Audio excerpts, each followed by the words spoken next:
వైకుంఠ ఏకాదశి, ముక్కోటి ఏకాదశి సందర్భంగా భక్తులతో దేవాలయాలు పోటెత్తుతున్నాయి.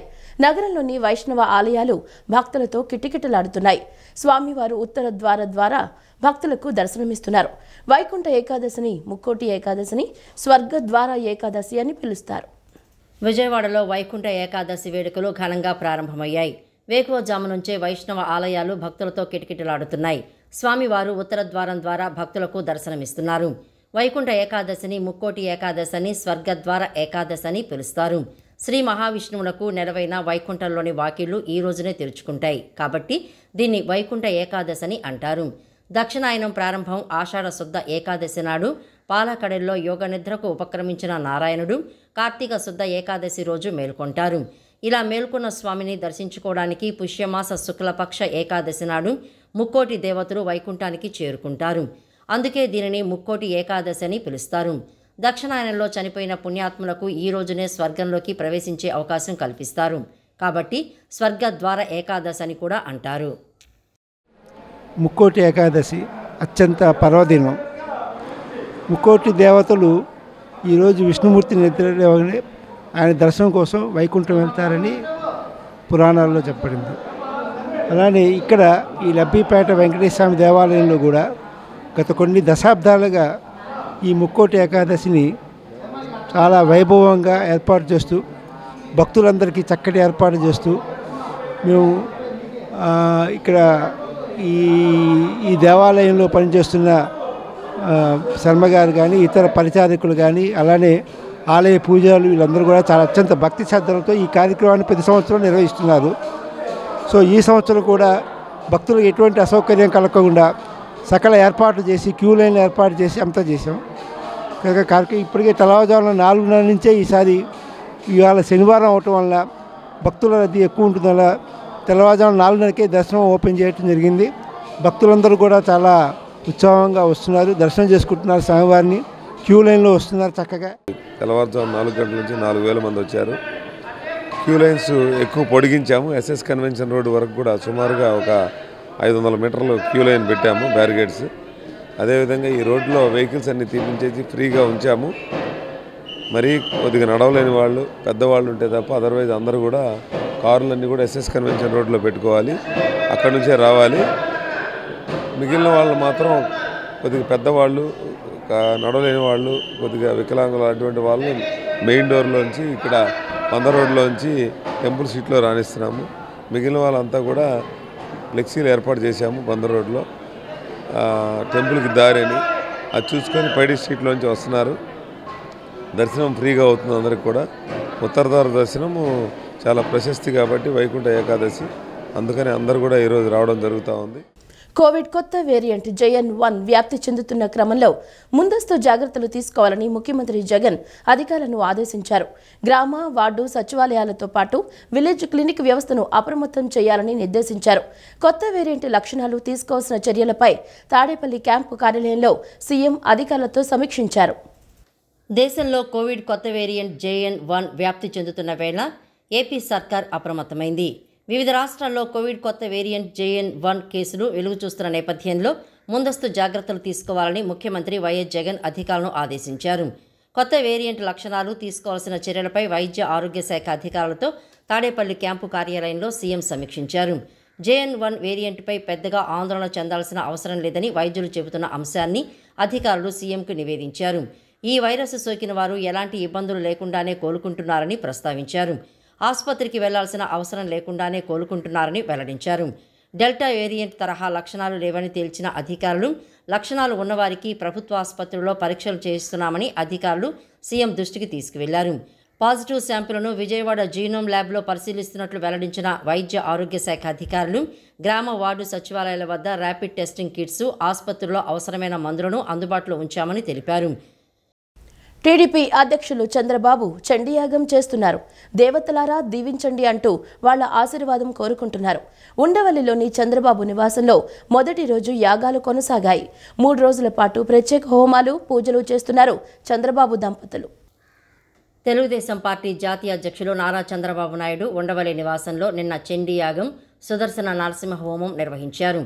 3 రోజుల పాటు జరిగే శతచండీ పారాయణ ఏకోత్తర వృత్తి మహాచండీ యాగం సుదర్శన నరసింహ హోమంలో భాగంగా మొదటి రోజు యజ్ఞ క్రతువులు నిర్వహించారు. ఉదయం 9 గంటల నుంచి ప్రత్యేక పూజలు, హోమాలు జరిపారు. ప్రజలందరికీ మేలు జరగాలని, రాష్ట్రం సుభిక్షంగా ఉండాలని ఈ సందర్భంగా చంద్రబాబు, భువనేశ్వరి దంపతులు ప్రార్థించారు. గుంటూరుకు చెందిన వేద పండితులు శ్రీనివాసాచార్యుల వారి పర్యవేక్షణలో 40 మంది ఋత్వికులు యాగం నిర్వహించారు. ఈరోజు, రేపు కూడా యజ్ఞ హోమాది కార్యక్రమాలు జరగనున్నాయి. కృష్ణా, గుంటూరు జిల్లాలకు చెందిన పలువురు పార్టీ నేతలు కుటుంబ సభ్యులతో కలిసి యాగంలో పాల్గొన్నారు. ఆంధ్రప్రదేశ్లో కొత్త రాజకీయ పార్టీ పెడుతున్నట్లు సిబిఐ మాజీ జేడీ వివి లక్ష్మీనారాయణ ప్రకటించారు. జై భారత్ నేషనల్ పేరిట కొత్త పార్టీని ఆయన ప్రకటించారు. ఏపీకి ప్రత్యేక హోదా విషయంలో అన్ని పార్టీలు విఫలమయ్యాయని, ప్రత్యేక హోదా తీసుకొచ్చేందుకు పుట్టిందే జై భారత్ నేషనల్ పార్టీ అని అన్నారు. సిబిఐ మాజీ జేడీ లక్ష్మీనారాయణ కూడా కొత్త పార్టీని ప్రకటించారు. జై భారత్ నేషనల్ పేరుతో కొత్త పార్టీని ప్రకటించారు. రాజకీయాల్లో మార్పు తీసుకురావడమే లక్ష్యంగా జై భారత్ నేషనల్ పార్టీని స్థాపిస్తున్నట్లు లక్ష్మీనారాయణ పేర్కొన్నారు. ఏపీకి ప్రత్యేక హోదా తీసుకురావడమే లక్ష్యంగా జై భారత్ నేషనల్ పార్టీ పనిచేస్తుందని స్పష్టం చేశారు. అవినీతికి ఏమాత్రం తావు లేకుండా విలువలతో కూడిన రాజకీయాన్ని పరిచయం చేసేందుకు తాను పార్టీ పెడుతున్నట్లు లక్ష్మీనారాయణ చెప్పుకొచ్చారు. అన్ని రాజకీయ పార్టీలు ప్రత్యేక హోదా సాధనలో విఫలమయ్యాయి.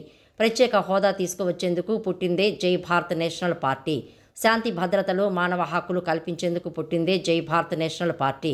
వీళ్ళు తిన్నారని వాళ్ళు తిన్నారని వీళ్ళు విమర్శించుకుంటున్నారు.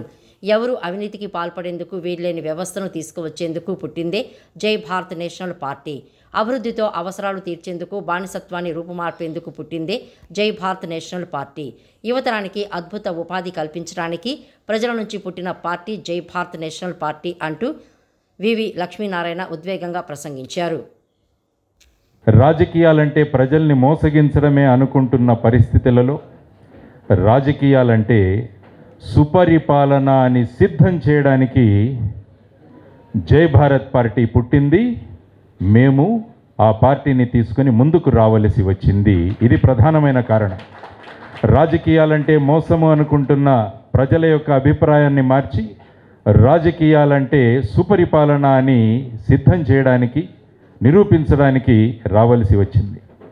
శ్రమతో అద్భుతాలు సృష్టిద్దామని, పరిశ్రమల నుండి ప్రగతి సాధిద్దామని ప్రభుత్వాలకు ఆలోచన లేకపోవడం వల్ల మనందరికీ నిరుద్యోగం అన్నది ప్రధానమైన సమస్యగా ఏర్పడింది.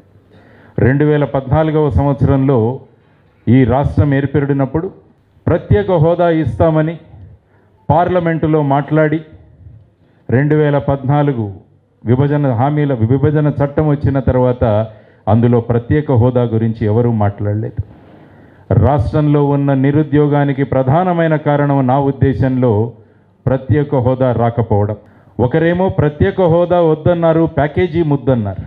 మరొకరు కేంద్రం మెడలు వంచి ప్రత్యేక హోదా తెస్తామన్నారు. ఇంకొకరు తలలు తెగిలి పడిపోయినా పర్వాలేదు కానీ హమ్ లడేంగే అన్నారు. హోదా రాలేదు, ప్యాకేజీ రాలేదు, మెడలు వంగలేదు, తలలు తెగి పడింది లేదు. మనకు మిగిలింది నిరుద్యోగం. మన రాష్ట్రానికి మిగిలింది నిరుద్యోగం. ఇక్కడ చదువుకున్న పిల్లలు హైదరాబాద్కి, బెంగళూరుకి ఇటు వెళ్ళిపోతుంటే దాని గురించి ఎవరూ మాట్లాడలేదు. 3 సార్లు మనకు అద్భుతమైన అవకాశం వచ్చింది. రాష్ట్రపతి ఎన్నికలు జరిగిన సందర్భంగా, ఉపరాష్ట్రపతి ఎన్నికలు జరిగిన సందర్భంగా ఢిల్లీ సివిల్ సర్వీసెస్ చట్టాన్ని పార్లమెంట్లో ప్రవేశపెట్టినప్పుడు 3 సార్లు మనకు అవకాశం వచ్చింది ప్రత్యేక హోదా అడగడానికి.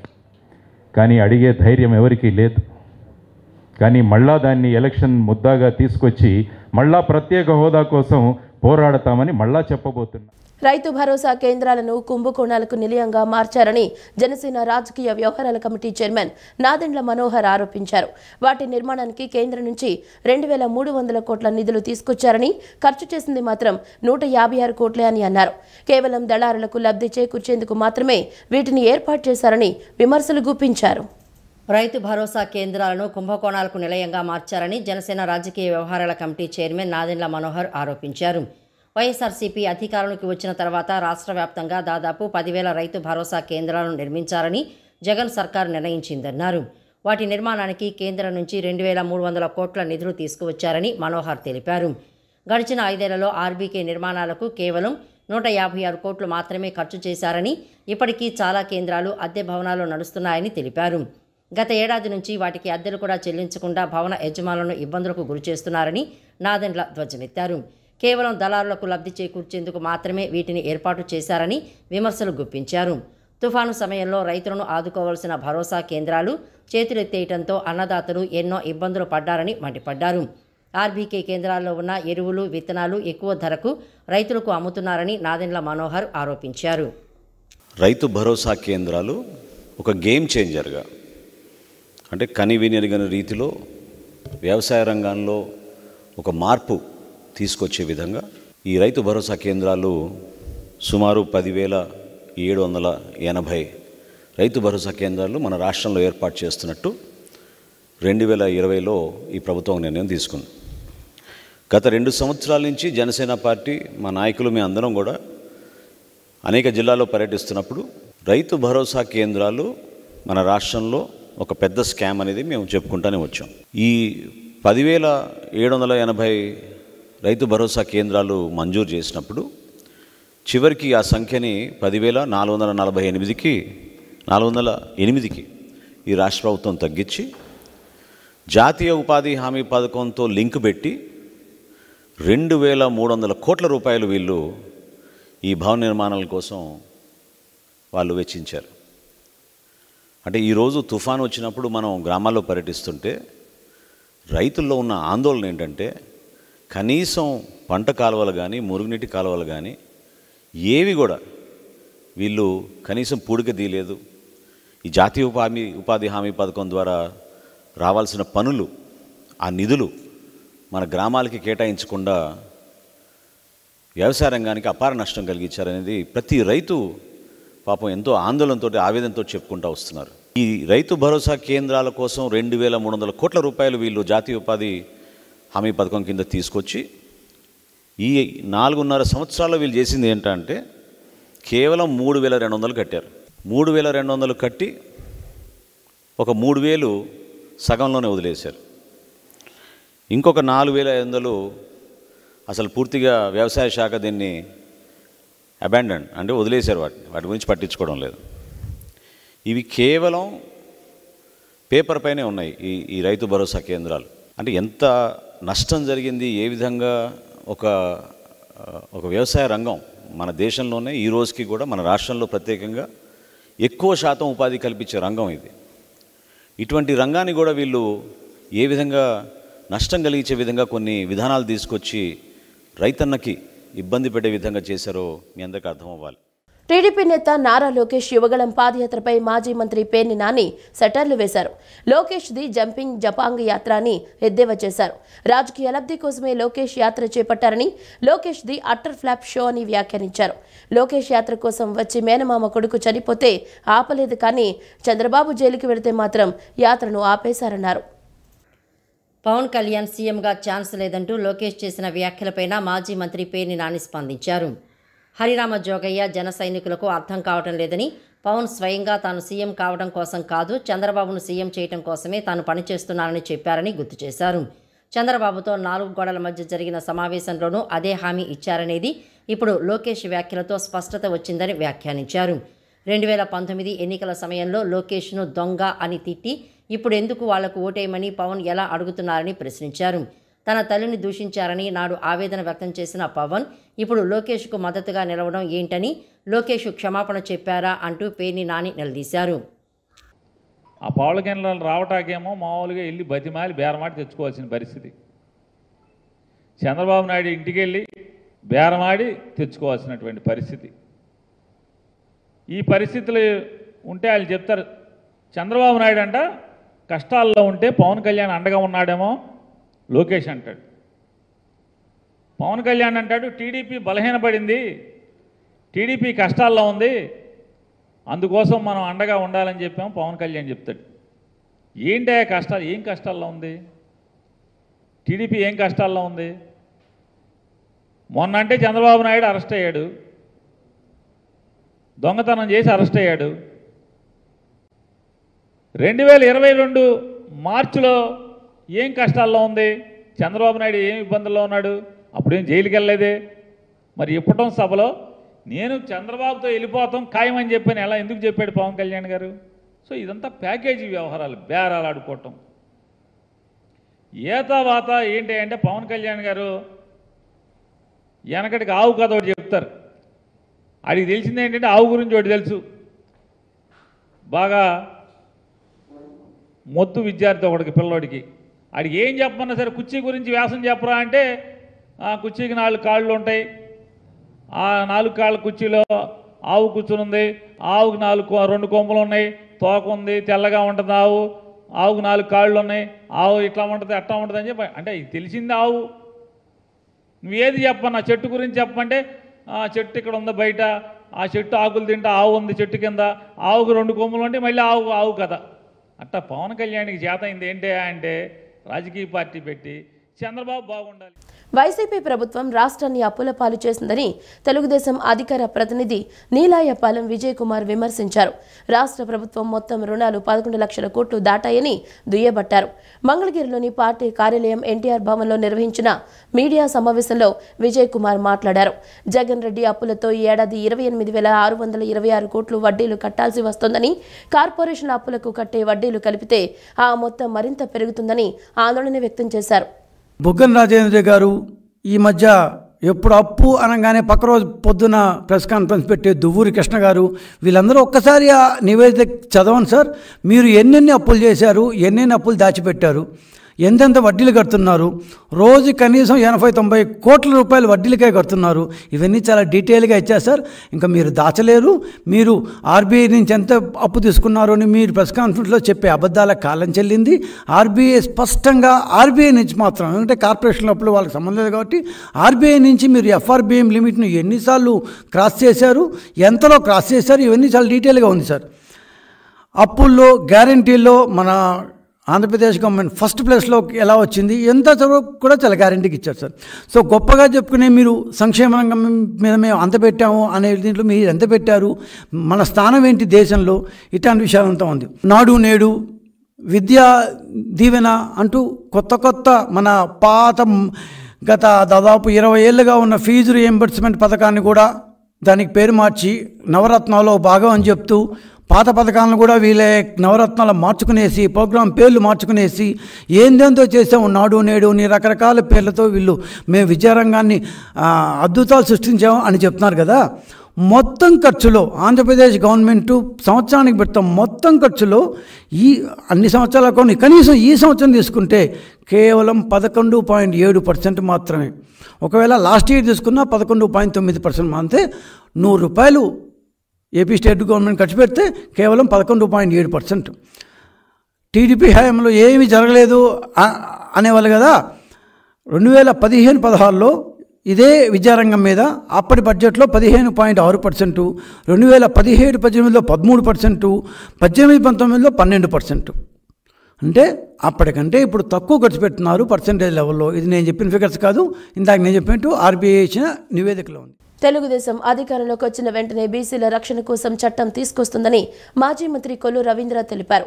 పార్టీలకు అతీతంగా బీసీలు హక్కుల కోసం పోరాడాలని పిలుపునిచ్చారు. విజయవాడ తుమ్మలపల్లి కళాక్షేత్రంలో జాతీయ బీసీ సంక్షేమ సంఘం ఆధ్వర్యంలో బీసీల రాజ్యాధికారం కోసం మరో స్వతంత్ర పోరాట రథయాత్ర సభ నిర్వహించారు.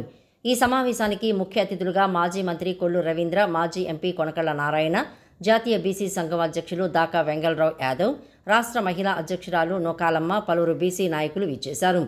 బీసీల సంఖ్యకు తగ్గట్లుగా వచ్చే ఎన్నికల్లో బీసీలకు ప్రధాన రాజకీయ పార్టీలు సీట్లు కేటాయించాలని బీసీ సంక్షేమ సంఘం నేతలు డిమాండ్ చేశారు. రాష్ట్రంలో 90 అసెంబ్లీ స్థానాలు, 13 పార్లమెంటు స్థానాలు బీసీలకు ఇవ్వాలని దాకా వెంగళరావు యాదవ్ కోరారు. తెలుగుదేశం అధికారంలోకి వచ్చిన వెంటనే బీసీల రక్షణ కోసం చట్టం తీసుకువస్తుందని మాజీ మంత్రి కొల్లు రవీంద్ర తెలిపారు. 50% పైగా ఉన్నటువంటి బీసీ కులాలకి రాజ్యాధికారం ఏమాత్రం కూడా దక్కట్లేదు. అన్ని రాజకీయ పార్టీలు కూడా బీసీలకి సీట్లు కేటాయించడంలో చాలా వివక్ష చూపిస్తూ ఉన్నాయి. బీసీలకు రాజ్యాధికారం కావాలి, అందరం కలిసిమెలిసి పోరాడాలి. ఇవాళ జనాభా లెక్కల ప్రకారంగా కులగణాన్ని చేపట్టాలి. ఇవాళ బీసీలకి చాలా మీద దాడులు జరుగుతూ ఉన్నాయి, హత్యలు జరుగుతూ ఉన్నాయి. బీసీలను వాళ్ళు కాపాడుకోలేకపోతూ ఉన్నారు. వాళ్ళని కాపాడటం కోసం ప్రత్యేకించి చట్టం చేయాలనేది ఇవాళ ఈ బీసీ సంఘం యొక్క ముఖ్యమైన డిమాండు. అలాగే పార్లమెంటు స్థానాలు ఇవాళ 25 స్థానాలు పార్లమెంట్లో ఉన్నాయి ఆంధ్రప్రదేశ్కి. అందులో 13 స్థానాలు బీసీలకు కేటాయించాలి. మనలో ఐక్యత లేని కారణంగానే ఇవాళ అనగదొక్కబడుతున్నాం అనే విషయాన్ని మనం అందరం కూడా గమనించాలని కూడా ఈ సందర్భంగా నేను కోరుతా ఉన్నా. ఇవాళ 50% పైన ఉన్నాం జనాభాలో.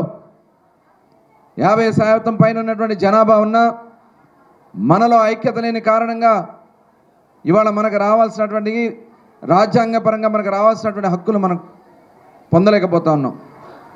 ఇవాళ ఆంధ్ర రాష్ట్రంలోనే చూడండి, మరి ఆనాడు అన్న నందమూరి తారక రామారావు గారు స్థానిక సంస్థల్లో బీసీలకు రిజర్వేషన్లు 20% ఇస్తే తర్వాత దాన్ని చంద్రబాబు నాయుడు గారు 34% తీసుకెళ్తే 34% నుంచి 24% కోతకు వస్తే మాట్లాడలేనటువంటి పరిస్థితిలో మన బీసీ వర్గాలు ఉన్నాయంటే చాలా సిగ్గుగా భావిస్తూ ఉన్నాం.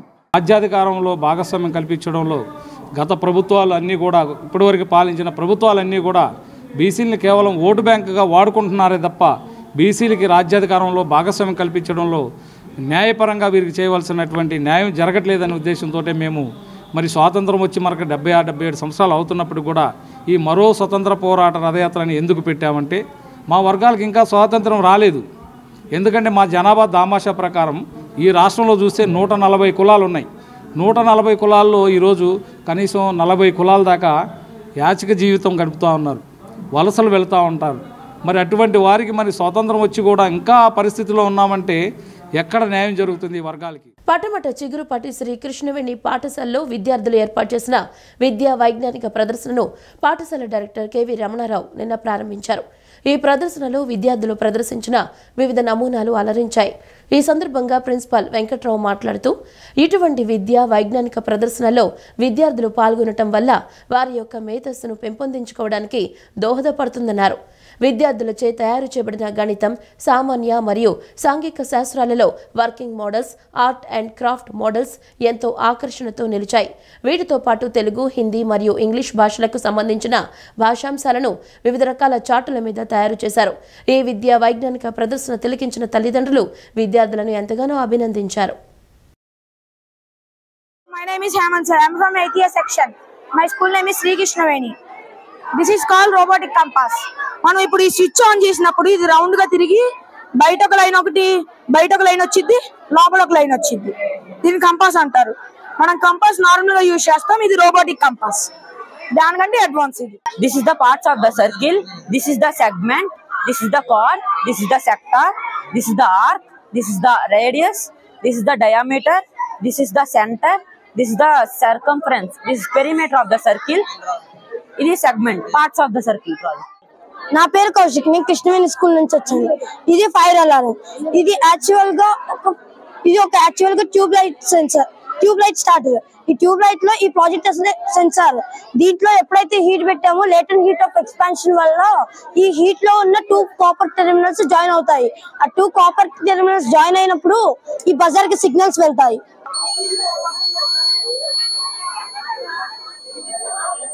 ఇలా అందరూ అలర్ట్ అవ్వడానికి కోసమని ఈ ప్రాజెక్ట్ శాంపిల్స్ చేసాం.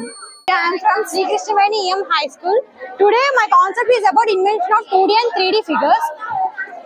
Here we can see that it's about cuboid, who invented it, and what are its formulas about perimeter, volume, length, breadth, area, diagonals, and etc.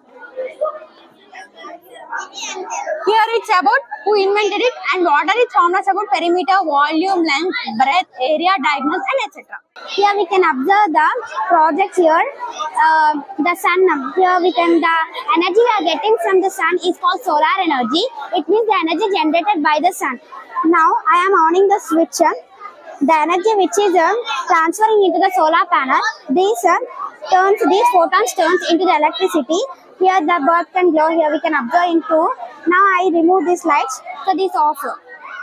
Chigurupati Sri Krishnaveni talent school Patamatlanka బ్రాంచ్లో ప్రతి సంవత్సరం విద్యార్థులలో ఉన్నటువంటి సృజనాత్మకతని, మ్యాథమెటిక్స్, సైన్స్ సబ్జెక్టులో inherent టాలెంట్ని వెలికి తీయటం కోసం ప్రతి సంవత్సరం ఇట్లా విద్యా వైజ్ఞానిక ప్రదర్శన నిర్వహిస్తాం. దీనిలో విద్యార్థులందరూ కూడా ఉత్సాహంగా పాల్గొంటారు. టీచర్స్ యొక్క గైడెన్స్తో వర్కింగ్ మోడల్స్ మ్యాథమెటిక్స్, సైన్సెస్లో చక్కగా ఎగ్జిబిట్ చేశారు. దీనివలన విద్యార్థులకి వాళ్ళ మ్యాథమెటిక్స్, సైన్స్ సబ్జెక్టులో కాన్సెప్ట్స్ డెవలప్ చేసుకోవడానికి చాలా దోహదపడుతుంది. అలాగే లాంగ్వేజ్ సబ్జెక్ట్స్లో కూడా భాషాంశాల మీద గ్రామర్ పాయింట్లో చక్కగా ఇంప్రూవ్ అవ్వడానికి చాలా ఇది ఉపయోగపడుతుంది. అలాగే social studies art and craft exhibition కూడా కండక్ట్ చేశాము. విద్యార్థుల్లో ఉన్నటువంటి ఆర్ట్ అండ్ క్రాఫ్ట్ని చక్కగా ప్రదర్శించారు, వాళ్ళలో ఉన్నటువంటి నైపుణ్యాన్ని. సో దీన్ని చూసి తల్లిదండ్రులు విద్యార్థులు కూడా చాలా ఆశాతిరేకాలు వ్యక్తం చేశారు. కృష్ణా జిల్లా బాపులపాడు మండలం వీరవల్లి సచివాలయాల్లో లబ్ధిదారులకు ఆరోగ్యశ్రీ కార్డులు పంపిణీ చేశారు. ఈ కార్యక్రమానికి ముఖ్య అతిథులుగా MPP Y Nagesh, ZPTC Komaravalli Gangabhavani పాల్గొన్నారు. ఆరోగ్యశ్రీ కార్డుల ద్వారా అనేక రకాల వ్యాధులకు పేదలకు వైద్య సేవలు అందించిన ఘనత ముఖ్యమంత్రి జగన్మోహన్ రెడ్డి ప్రభుత్వానికి దక్కుతోందన్నారు. ఈ కార్యక్రమంలో వీరవల్లి గ్రామ కన్వీనర్ గూడవల్లి రత్న సుధాకర్, ఏఎంసీ మాజీ డైరెక్టర్ కోడెబోయిన బాబీ, ఆత్మూరి బాలాజీ, గ్రామ సెక్రటరీ శ్యామలరావు, సచివాలయ కన్వీనర్లు మోర్ల ఆంజనేయులు, కాటుమల పండు, హెల్త్ సూపర్వైజర్లు ప్రదీప్ మంగతాయారు, ఏఎన్ ఎంపీలు, ఆశా వర్కర్లు, వాలంటీర్లు, సచివాలయ సిబ్బంది, గ్రామస్తులు తదితరులు పాల్గొన్నారు.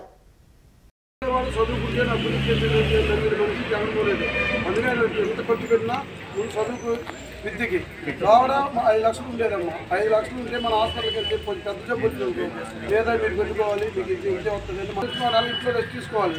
మీరు ఏ పనికి వెళ్ళి ఇల్లు జరగాలన్నప్పుడు ఆయన రోజు 50 రూపాయలు లెక్క మీకు డాక్టర్ సిబ్బంది పెట్టి మీ అకౌంట్లో డబ్బులు కూడా వేస్తారు.